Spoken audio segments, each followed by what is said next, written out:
Tahu nggak sih, perkembangan di kota Bandung ini menyebabkan urbanisasi yang menyebabkan area kedap airnya meningkat. Nah, hal ini tentunya menyebabkan jika saat hujan deras, daerah-daerah ini akan timbul banjir dan genangan air yang cukup tinggi. Oleh karena itu, sudah dilakukan beberapa langkah-langkah solutif seperti biopori.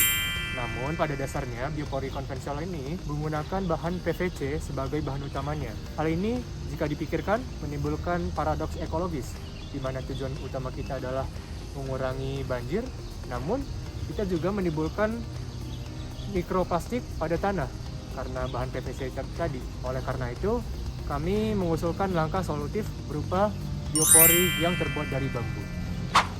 Apa itu lubang biopori? Pada dasarnya, lubang biopori adalah teknologi rekayasa lingkungan yang menanamkan lubang secara vertikal di dalam tanah. Nah, tujuannya ini untuk apa sih? Tujuannya adalah untuk menciptakan lubang biopori sekaligus untuk menciptakan rongga-rongga kecil di dalam tanah yang diakibatkan oleh organisme di dalam tanah. Lalu, apa sih dampaknya? Dampaknya adalah dengan adanya lubang biopori, permukaan tanah, daerah resapan air semakin lebih besar sehingga air bukan saja menggenang, namun dia meresap ke dalam tanah. Terus, apa sih perbedaan PVC dengan bambu? Pada dasarnya, mereka kedua memiliki cara kerja yang sama, yaitu kita mengambil sampah organik seperti daun ini dan memasukinya ke dalam lubang biopori ini. Tujuannya adalah agar dapat menyerap air-air yang ada di genangan tanah. Nah, namun bedanya PVC sama bambu tadi ini adalah kalau PVC kan plastik, berarti dia anorganik. Dan kalau bambu, dia adalah material organik yang berarti dia dapat melapuk. Oleh karena itu, si bambu ini dia bakal melapuk ya kurang lebih 1-2 tahun dia bakal melapuk. Nah, apakah ini merupakan kekurangan? Tentu saja tidak, karena pelapukan ini mengundang organisme-organisme tanah seperti cacing tanah dan semut-semut. Nah, hal ini tentunya akan memberi vegetasi dan nutrisi pada tanah yang baru saja terjadinya pelapukan. Nah, selanjutnya apa sih manfaat dari biopori? Kami membaginya menjadi 3 manfaat. Yang pertama, sisi hidrologis. Dengan adanya biopori bambu, terbentuk lubang-lubang yang dibentuk oleh cacing yang akan menambah kapasitas dari resapan air sendiri. Dari sisi kedua, sisi lingkungan. Secara biopori bambu adalah bahan yang biodegradable, berbeda dengan pipa paralon yang akan membuat mikroplastik, sehingga biopori dengan bambu lebih unggul. Sisi ketiga, dari sisi pembiayaan dari bambu menggunakan biaya yang sedikit, tetapi akan ada jadwal biaya perawatan lain yang cukup murah. Bukan hanya sekedar solusi lokal, inovasi biopori bambu ini juga merupakan hal aksi nyata dalam mendukung SDG atau Sustainable Development Goals. Yang pertama itu, hal ini berkontribusi terhadap SDG 11, di mana terdapat penyediaan infrastruktur kampus yang tangguh dan juga bebas dari genangan. Yang kedua, hal ini juga berkontribusi terhadap SDG 12 melalui prinsip sirkular ekonomi, di mana kami mengubah dari material plastik ke material yang lebih mudah terurai secara alami, yaitu yang di sini bambu. Yang terakhir, hal ini juga berkontribusi terhadap SDG 13, di mana penguatan ekosistem tanah dan juga manajemen air yang lebih baik di suatu wilayah dapat membuat wilayah itu beradaptasi lebih cepat dan juga lebih efisien terhadap perubahan iklim yang terjadi sekarang, yaitu sangat ekstrim. Lalu, bagaimana dengan hasil wawancara dan kuesioner? Oke, selamat sore teman-teman dari guru dosen. Perkenalkan, saya Yakzan dari kelompok 11 ke 01 pengantar prinsip keberlanjutan. Di sini saya dengan Farhan dari Oceanography. Farhan. Oke, di sini saya akan melakukan wawancara terkait biopori yang terbuat dari bambu. Biasanya ada di belakang tuh banyak banget. Di belakang banyak ya? Nah, dari mana tuh kalau boleh tahu? mungkin itu pelajaran dari SD juga udah ada ya. Jadi ya dari kecil lah. Jadi Yang aku lihat secara langsung biasanya nggak pakai pipa, jadi langsung tanah. Jadi langsung tanah dibolongin gitu ya? Oke. Menurut aku karena bisa dibilang aku FITB juga. Hmm. Jadi ya kalau kita bicara secara lingkungan mungkin tuh akan merusak ya unsur tanahnya, unsur haranya gitu. Jadi ya nggak bagus juga sih kalau misalnya hancurnya lama banget. Boleh tuh menurut saya karena mungkin kedepannya kita perlu kota yang hijau atau green cities gitu tuh lebih diperlukan lagi. Jadi mungkin solusi kayak yang kamu bilang tadi tuh akan berdampak, sangat berdampak. Oke. Ya, kebetulan kami ya, tugas kami ini adalah penelitian tentang biopori yang terbuat dari bambu.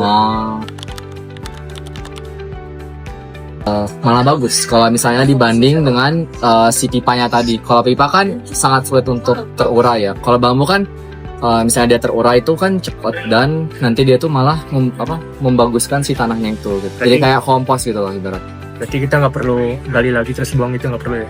Ya, betul. Menurut saya karena kita ngomongnya lubang biopori, nggak bisa dipungkiri dari cacing juga sih. Jadi ya normal. Normal ya, berarti oke kan? Ya oke aja. Menurut saya visible aja untuk diterapkan. Soalnya ya kan cuma 1-2 tahun gitu. Masa kita nggak punya disiplin untuk ngecek hal tersebut tiap tahun ya. Dan itu kan untuk keberlanjutan lingkungan juga. Dari aku, kenalkan aku Sandra dari jurusan Teknik Sipil dan aku Sivitas ITB. Aku Michael, aku juga mahasiswa teknik sipil dan juga Sivitas ITB. Saya Razan, saya juga mahasiswa teknik sipil di ITB. Oke, karena kalian anak ITB semua, ini aku mau nanya-nanya bentar aja.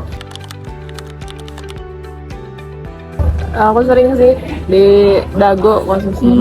Oke, kalau Mike, Iya sih juga sih, apalagi kan akhir-akhir ini kan sering hujan. kalau Kalau Raza? saya pribadi juga sering, apalagi misalkan di daerah keluar dari gerbang utama ITB itu kalau misalkan mau nyebrang tuh banjir banget tuh.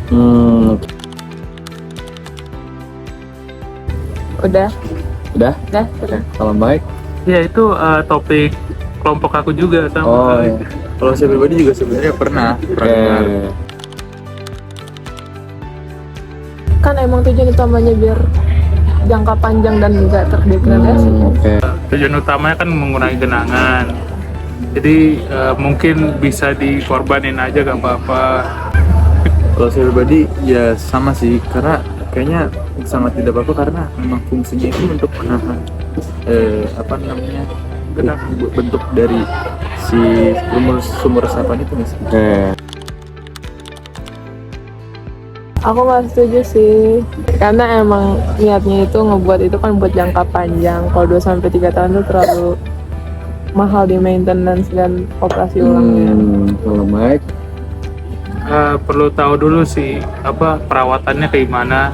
Sandra bilang maintenance-nya kalau emang mudah dan gak mahal, gak sebegitu mahal mungkin bisa aja.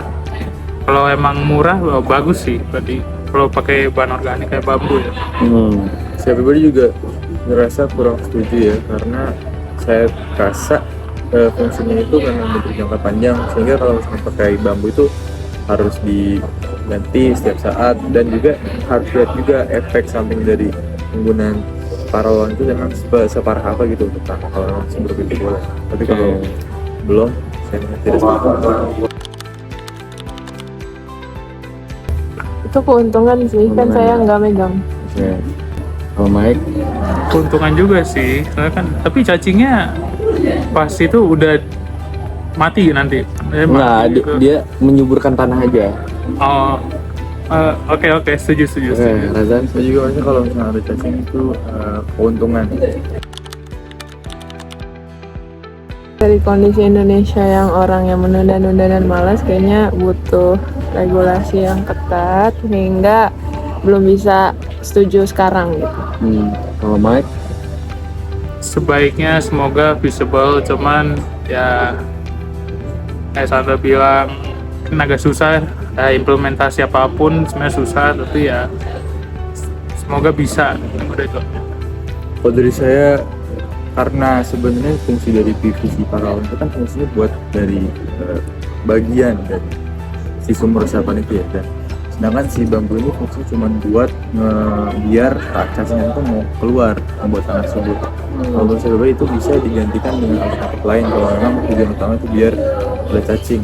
Sedangkan kalau PVC bagian dari sumur resapan itu krusial gitu biar mengurangi maintenance pertahanan itu. Jadi mungkin bukan inovasi alternatif tapi inovasi tambahan aja. Menurut tambahan ya, oke. Selamat sore Pak, perkenalkan saya Glenn Jeremia dari Teknik Sipil. Kami di sini ingin mewawancarai Bapak seputar tentang subrum sumur resapan atau biopori untuk tugas kuliah pengantar keberlanjutan. Izin Pak, dari Bapak boleh perkenalan dulu, namanya siapa? Nama saya Sansan sebagai karyawan sipil Siap. di daerah taman di sini ya. Iya, taman sini atau tahu sama selokannya juga. Selokan deh Apa saja. Iya, Di sini juga ada sih kalau hujannya gede. iya. Ada genangan di taman-taman depan itu. Taman depan ya? Ya kalau hujannya gede sih, tapi kalau kecil mah enggak. Oh. Terus Dan kalau saluran kadang suka ada yang nampak gitu. oh, Jadi kadang yang dari salurannya keluar keluar ya? Iya. Itu berarti surutnya kira-kira bisa surutnya bisa 1 jam 2 jam. 1 jam Kalau 2 jam. hujannya gede sih. Kalau yang selokan itu berarti emang mampet karena ada sampah-sampah. Ya karena ada saluran jadi ya pembuangan yang masuk ke dalam tanah gitu jadi mempunyai tahanan gitu Oh, ya. nggak bisa dikorek ya Pak? Ya oleh udah nggak bisa.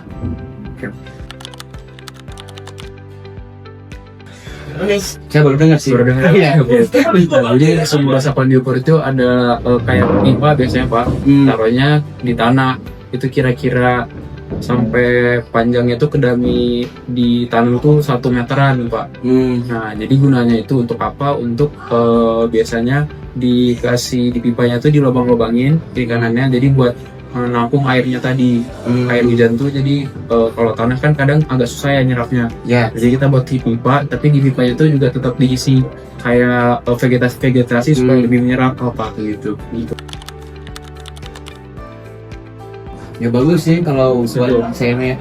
Oke. Tapi itu teh ada saringannya lagi di dalamnya. Ada saringannya lagi tetap. Ya kalau dari bagus sih kan itu maksudnya dari organik ya Organik, benar. Tapi nanti harus ganti lagi kayak gitu. Nah betul, jadi kalau bambu itu kemungkinan usaha gantinya kira-kira 6 sampai 1 tahun sampai 2 tahun sih Pak ganti. Nah cuma kami ngeliatnya juga bambu kan untuk di Jawa Barat gampang ya Pak dicari ya.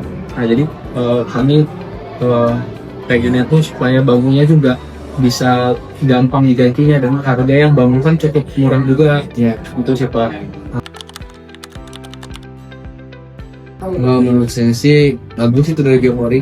Bagus ya Pak. Ya karena yang menggunakan bambu itu dari bisa jadi juga kalau nanti menggruk, tapi kalau biayanya kan harus ganti lagi. Ya betul sih Pak. Ya itu paling harus digantinya tiap 1 tahun ya kalau Kalau paralon kan kalau sintetis itu agak kuat ya. kuat memang. Cuman itu tadi takutnya karena dia paralon tuh bisa kurang bernyatu dengan air sih Pak. Iya.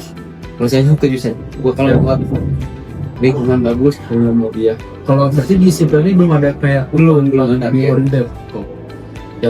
Hasil wawancara Inquisitor kepada 52 sivitas akademik ITB menunjukkan hasil yang positif. 9 dari 10 orang berpendapat bahwa inovasi ini merupakan langkah baik dan juga berdampak besar bagi lingkungan kampus ITB.